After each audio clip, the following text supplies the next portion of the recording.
Hello, എല്ലാവർക്കും നമസ്കാരം. ഇന്നത്തെ നമ്മുടെ ചെടി ചൈനീസ് ബാൽസാണ്. ചൈനീസ് ബാൽസത്തിൻ്റെ വേറൊരു പേര് ഇംപേഷ്യൻസ് എന്ന്. ചൈനീസ് ബാൽസം അറിയാത്ത ആരും ഉണ്ടാവില്ല എന്നാണ് എൻ്റെ വിശ്വാസം. പണ്ട് മുതലേ നമ്മുടെ തോട്ടത്തിൽ ഉള്ള ഒരു ചെടീന് ചൈനീസ് ബാൽസം. ഇതിപ്പോൾ സിംഗിൾ പെറ്റലും ഡബിൾ പെറ്റലായിട്ട് വരുന്നുണ്ട്. ഇതിൻ്റെ ചെടികൾ നമ്മൾ നട്ടുപിടിപ്പിക്കുന്നത് എങ്ങനെയെന്ന് വെച്ചാൽ ഇതിൻ്റെ ചെറിയ ചെറിയ തണ്ടുകൾ, ഇതുപോലെയുള്ള ചെറിയ തണ്ടുകൾ മുറിച്ച് നട്ടിട്ടാണ് നമ്മൾ ഇതിൻ്റെ പുതിയ തൈകൾ കൂടുതൽ പിടിപ്പിച്ചെടുക്കുന്നത്. ഇത് ഒരുപാട് കളറിൽ നമുക്ക് കാണാൻ പറ്റും കേട്ടോ. ചൈനീസ് ബാൽസം ചെറിയ ചെറിയ കളർ വ്യത്യാസങ്ങളായിട്ട് ഒരുപാട് കളറിൽ ഇത് വരുന്നുണ്ട്. ചൈനീസ് ബാൽസത്തിൻ്റെ ഇലയ്ക്കും വ്യത്യാസങ്ങളുണ്ട്. വെരിഗേറ്റഡ് ലീഫായിട്ടും വരുന്നുണ്ട് ഇപ്പോൾ. പിന്നെ ഒരുപാട് തണൽ ഇഷ്ടപ്പെടുന്ന ഒരു ചെടിയും കൂടിയാണ് ചൈനീസ് ബാൽസം. പാർഷ്യൽ ഷെയ്ഡ് അല്ലെങ്കിൽ മുഴുവൻ ഷെയ്ഡായിട്ടുള്ള സ്ഥലത്തിന് നമ്മൾ ബാൽസം വെച്ച് കൊടുത്തതെന്ന് വെച്ചാൽ ഇതേപോലെ നല്ല ഭംഗിയിൽ പൂക്കളും ഇലകളും നമുക്ക് കാണാൻ പറ്റും. വെയിലുള്ള സ്ഥലത്ത് ചൈനീസ് ബാൽസം വെച്ച് കഴിഞ്ഞാൽ പെട്ടെന്ന് ഇത് വെയിലിൻ്റെ ശക്തി കൊണ്ട് ഇതിൻ്റെ പൂവും ഇലകളൊക്കെ കരിഞ്ഞു പോവും. ഇതിൻ്റെ തണ്ടിൻ്റെ പ്രത്യേകത എന്താണെന്ന് വെച്ചാൽ വെള്ളം കെട്ടി നിൽക്കുന്ന ഒരു പ്രകൃതമുള്ളൊരു തണ്ടാണ് ഈ ചൈനീസ് ബാൽസത്തിനുള്ളത്. അതുകൊണ്ട് തന്നെ വെള്ളം അധികം ഇഷ്ടപ്പെടാത്തൊരു ചെടിയും കൂടിയാണ് ചൈനീസ് ബാൽസം. നമ്മൾ എപ്പോഴും ഇത് നടുമ്പോൾ താഴെ വെച്ച് കൊടുക്കുന്ന വെച്ചാൽ വലിയ പ്രശ്നമില്ല. ഇപ്പം നമ്മളിത് താഴെ ഇനി വെച്ചിരിക്കുന്നത്, അതുകൊണ്ട് തന്നെ ഇത് അധികമുള്ള വെള്ളമൊക്കെ താഴേക്ക് അങ്ങോട്ട് ഇറങ്ങിപ്പോക്കോളും. നമ്മൾ ചെടിച്ചട്ടിയിലോ ഗ്രോ ബാഗിലൊക്കെ ഇനി വെച്ച് കൊടുക്കണമെന്ന് വെച്ചാൽ ഇത് നല്ല വെള്ളം വാർന്നു പോണ മണ്ണൊക്കെ തിരഞ്ഞെടുത്തിട്ട് വേണം നമ്മൾ ഇതിൻ്റെ ചെടികൾ നട്ടുപിടിപ്പിക്കാനായിട്ട്. വെള്ളം ഇത്തിരി കൂടിക്കഴിഞ്ഞാൽ പെട്ടെന്ന് ഫംഗൽ അറ്റാക്ക് വരും. ഫംഗൽ ബാധ വന്ന് ഇതിൻ്റെ തണ്ടുകൾ ചീഞ്ഞ് മുറിഞ്ഞ് വീഴും. അതാണ് ഇതിന് വരുന്ന മെയിനായിട്ടുള്ള രോഗം. വെള്ളം കൂടിക്കഴിഞ്ഞാൽ കൂടുതലായിട്ടും ഈ ഒരു ചെടി നശിച്ചു പോകും. അതേപോലെ തന്നെ മഴക്കാലത്താണ് കൂടുതലായിട്ടും ഈ ചെടി നശിച്ചു പോവാറ്. നമ്മൾ മഴക്കാലം ആകുമ്പോൾ ഈ ചെടികൾ മാറ്റി എവിടെയെങ്കിലും ഷെയ്ഡുള്ള സ്ഥലത്ത് കൊണ്ടുവയ്ക്കണം. ചെടിച്ചട്ടിയിലും ഗ്രോ ബാഗിലൊക്കെ നട്ടുപിടിപ്പിച്ച ചെടികൾ ഇതുപോലെയുള്ള തുറന്ന സ്ഥലത്താണ് നമ്മൾ താഴെ മണ്ണിൽ വെച്ച് കൊടുത്തതെന്ന് വെച്ചാൽ മരത്തിൻ്റെ ഷെയ്ഡിലോ അങ്ങനെയൊക്കെയുള്ള സ്ഥലത്താകുമ്പോൾ അധികം വെയിലൊന്നും ഇല്ലാണ്ട് ഇതേപോലെ നല്ല ഭംഗിയിൽ പൂക്കളുണ്ടാവും. ഇതിൻ്റെ വളപ്രയോഗം എന്ന് പറയുന്നത് ചൈനീസ് ബാൽസത്തിന് എപ്പോഴും നല്ലത് രാസവളങ്ങളാണ്.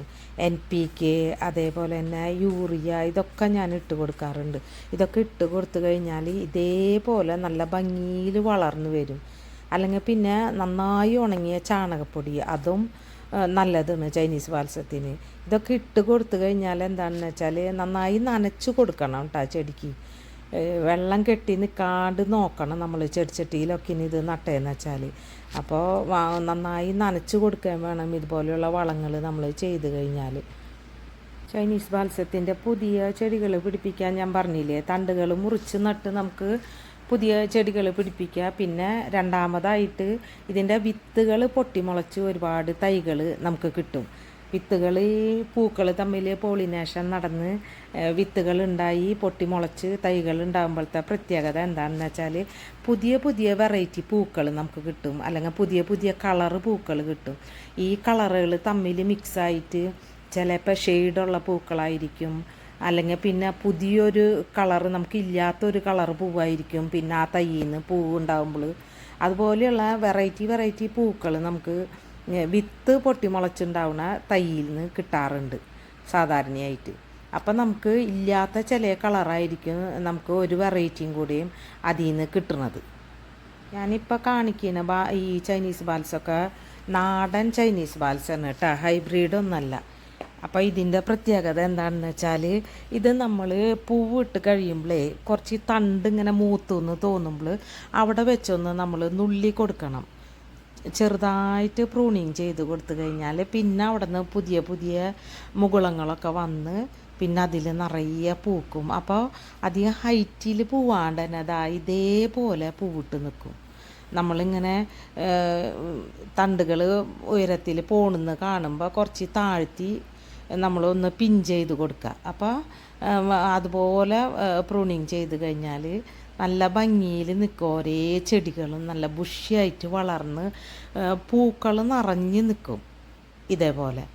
അപ്പോൾ അത് നമ്മൾ ശ്രദ്ധിക്കണം ചൈനീസ് ബാൽസം നട്ട് കൊടുക്കുമ്പോൾ. അല്ലെങ്കിൽ ഇതെന്താണെന്ന് വെച്ചാൽ കുറേ ഹൈറ്റിൽ പോയിട്ട് മേലെ ചെന്നിട്ട് ഒന്നോ രണ്ടോ പൂവൊക്കെ വിരിയും. അപ്പോൾ അത് കാണാനൊരു ഭംഗി ഉണ്ടാവില്ല. അപ്പോൾ നമ്മൾ പ്രൂണിങ് ഇതിന് അത്യാവശ്യമാണ്.